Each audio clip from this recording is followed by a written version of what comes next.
আমরা এমন এক সময়ে বাস করছি যেখানে ইন্টারনেটের গতি এবং কানেক্টিভিটি কেবল প্রযুক্তির চেয়ে বেশি কিছু। এটি এখন আমাদের দৈনন্দিন জীবনের অপরিহার্য অংশ।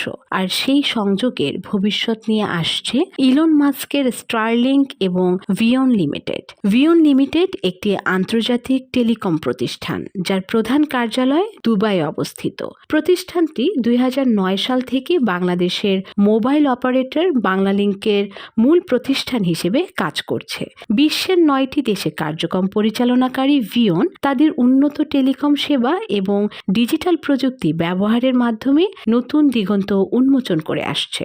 স্টারলিংক, যা ইলন মাস্কের স্পেস এক্সের একটি প্রকল্প, 2019 সালে প্রথম স্যাটেলাইট ইন্টারনেট সেবা চালু করে। বর্তমানে এটি 50টিরও বেশি দেশে কাজ করছে এবং নিম্ন কক্ষপথে অবস্থানরত স্যাটেলাইটের মাধ্যমে প্রত্যন্ত এলাকায় উচ্চগতির ইন্টারনেট সেবা সরবরাহ করে আসছে।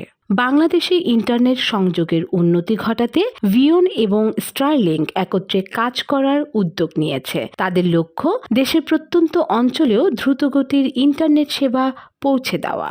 স্টারলিংকের স্যাটেলাইট সরাসরি ইন্টারনেট সিগন্যাল পাঠাবে।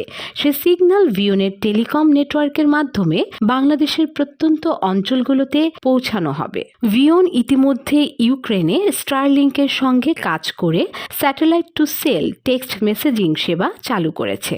অল্প সময়ের মধ্যেই এই সেবা ভয়েস এবং ডেটা সেবার জন্য ব্যবহার করা হবে। বাংলাদেশের জন্য এটি হবে একটি মাইলফলক, যা ডিজিটাল প্রযুক্তির নতুন দিগন্ত উন্মোচন করবে। স্টারলিংক ও ভিয়নের এই অংশীদারিত্ব বাংলাদেশের ডিজিটাল রূপান্তরে একটি বড় ভূমিকা রাখবে। প্রযুক্তির এই অগ্রগতির মাধ্যমে বাংলাদেশ আরও এক ধাপ এগিয়ে যাবে।